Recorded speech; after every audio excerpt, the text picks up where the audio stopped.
আজ আমরা সাইফ হোমিও হলের দেওয়া তথ্যের উপর ভিত্তি করে ১২টি বায়োকেমিক সল্ট নিয়ে একটা গভীর আলোচনায় বসছি। হ্যাঁ, এই সল্টগুলো কিভাবে আমাদের শরীরের স্বাভাবিক ভারসাম্য বজায় রাখতে সাহায্য করে সেটাই একটু জানার চেষ্টা করব আজ। ঠিক বলেছেন।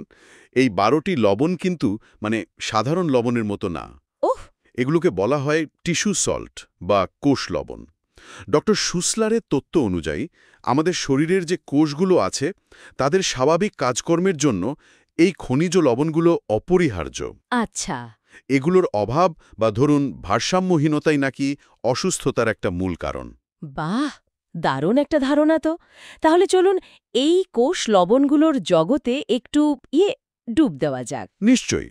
প্রথমে আসি সেই সল্টগুলো নিয়ে যা আমাদের শরীরের গঠন বা কাঠামোর জন্য জরুরি। ক্যালকেরিয়া ফ্লোরিকা দিয়ে শুরু করি। ক্যালক ফ্লোরের মূল কাজটা কি আসলে? ক্যালকেরিয়া ফ্লোরিকা হল স্থিতিস্থাপকতার লবণ। স্থিতিস্থাপকতা। হ্যাঁ, আমাদের টিস্যুগুলো কতটা নমনীয় থাকবে, ফ্লেক্সিবল থাকবে, তা এর ওপর অনেকটা নির্ভর করে। ধরুন দাঁতের এনামেল বা চামড়া, শিরা উপশিরা এগুলোর সুস্থতায় এর একটা ভূমিকা আছে।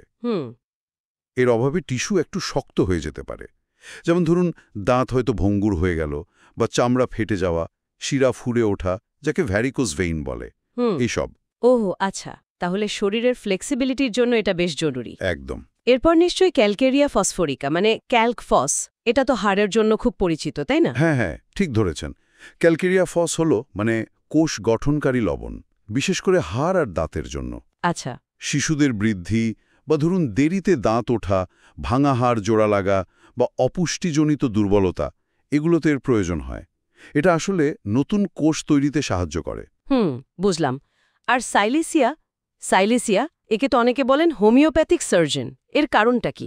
কারণটা হলো এটা শরীর থেকে দূষিত বা বাইরের জিনিস বের করে দিতে খুব ওস্তাদ। ও! যেমন ধরুন ফোড়া পাকিয়ে পুঁজ বের করা। এছাড়াও এটা কানেকটিভ টিস্যু, ত্বক, চুল, নখ এগুলোকে মজবুত করে। আচ্ছা। তাই যাদের চুল বা নখ খুব দুর্বল তাদের সমস্যাতেও এটা কাজে দেয়। এক কথায় বললে এটা শরীরকে পরিষ্কার রাখে আর দৃঢ়তা দেয়। দারুণ তো। এবার একটু শক্তি আর স্নায়ুতন্ত্রের দিকে নজর দিই। ফেরাম ফসফোরিকম ফেরাম ফস, এটা তো মনে হয় অসুস্থতার একেবারে শুরুতে খুব ব্যবহার হয়। হ্যাঁ ঠিক। ফেরাম ফস হল প্রদাহের প্রথম ধাপের লবণ। প্রথম ধাপের? হ্যাঁ, যখন শরীরে কোনো ইনফেকশন বা আঘাতের পর জায়গাটা একটু লাল হয়ে যায় বা হালকা জ্বর ব্যথা শুরু হয়, ঠিক তখনই এটা কাজে লাগে। কারণ এটা রক্তে অক্সিজেন পরিবহনে সাহায্য করে। আর সেটা তো শরীরের ডিফেন্স সিস্টেম বা প্রতিরোধ ব্যবস্থার জন্য খুব জরুরি। ঠিক। আর যখন ধরুন মানসিক চাপ খুব বা ক্লান্তি লাগছে, পড়া মনে থাকছে না, তখন কি ক্যালিফসফোরিকাম ক্যালিফস সেটার কথা ভাবা হয়? একদম ঠিক ধরেছেন। ক্যালিফস হলেও বলতে পারেন স্নায়ুর পুষ্টি। স্নায়ুর পুষ্টি? হ্যাঁ, মানসিক অবসাদ, খুব দুশ্চিন্তা, অনিদ্রা বা ধরুন স্মৃতিশক্তি কমে যাওয়া, এই সব ক্ষেত্রে এটা স্নায়ুকোষকে শক্তি যোগায় বলে মনে করা হয়। ব্রেন পাওয়ারের জন্য এটা খুব গুরুত্বপূর্ণ। আচ্ছা। আর ধরুন হঠাৎ করে খুব তেজ ব্যথা বা খিঁচুনি, সেটার জন্য? Magnesia phosphorica, mag phos. হ্যাঁ, ম্যাগফস।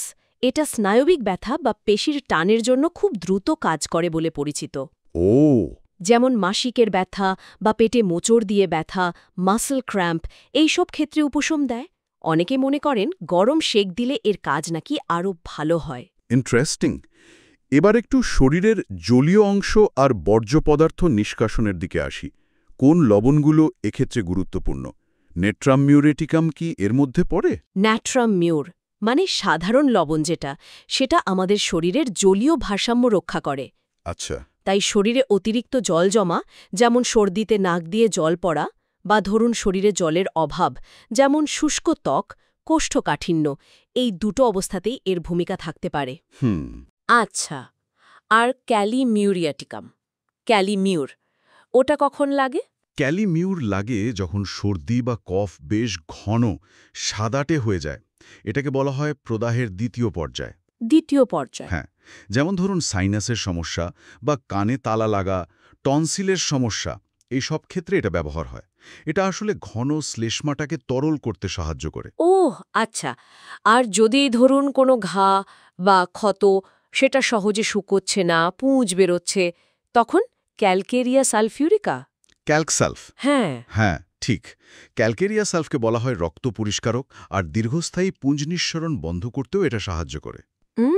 পুরনো ঘা, ব্রণ বা ধরুন ফোড়া যা সহজে সারছে না, সেক্ষেত্রে এটা কোষ থেকে বর্জ্য বের করে ক্ষতটা সারাতে সাহায্য করে বলে মনে করা হয়। বুঝলাম।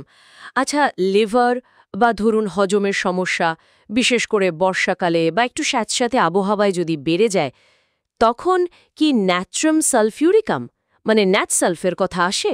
ঠিক তাই। ন্যাট্রাম সালফ শরীর থেকে অতিরিক্ত জল আর বিষাক্ত পদার্থ বের করতে সাহায্য করে। বিশেষ করে লিভার আর পিত্তথলির কাজে এর প্রভাব আছে।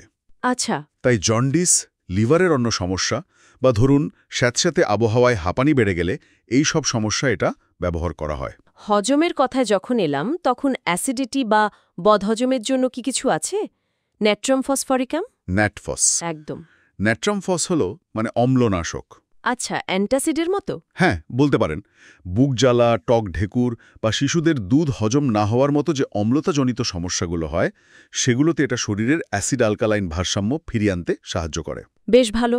আচ্ছা, আমাদের লিস্টের শেষ লবণ ক্যালিসালফিউরিকাম, ক্যালিসালফ, এর ভূমিকাটা কি? ক্যালিসালফ কোষে অক্সিজেন পরিবহনে সাহায্য করে, বিশেষ করে ত্বক আর মিউকাস মেমব্রেনে। ও। যখন প্রদাহের প্রায় শেষ পর্যায়ে হলুদ বা একটু সবুজাভ স্রাব দেখা দেয়, যেমন ধরুন কফে বা চর্মরোগে, তখন এটা কাজে আসে। আচ্ছা। খুশকি বা ধরুন এমন ত্বকের সমস্যা যা সহজে সারছে না, সেগুলোতেও এর ব্যবহার দেখা যায়। তাহলে মোটের ওপর যা বোঝা যাচ্ছে, এই 12টা বায়োকেমিক সল্ট আসলে আমাদের শরীরের কোষীয় স্তরে যে প্রয়োজনীয় খনিজ উপাদানগুলো লাগে, সেগুলোর ভারসাম্য বজায় রাখার একটা ধারণা দেয়। হ্যাঁ, প্রত্যেকটা লবণেরই নিজস্ব ভূমিকা আছে, যা সুস্থ থাকার জন্য অপরিহার্য মনে হচ্ছে। ঠিক তাই। এদের মূল কাজ হল শরীরের নিজস্ব যে নিরাময় ক্ষমতা, সেটাকে জাগিয়ে তোলা, ঘাটতি পূরণ করে। তবে একটা কথা মনে রাখা কিন্তু খুব জরুরি। বলুন।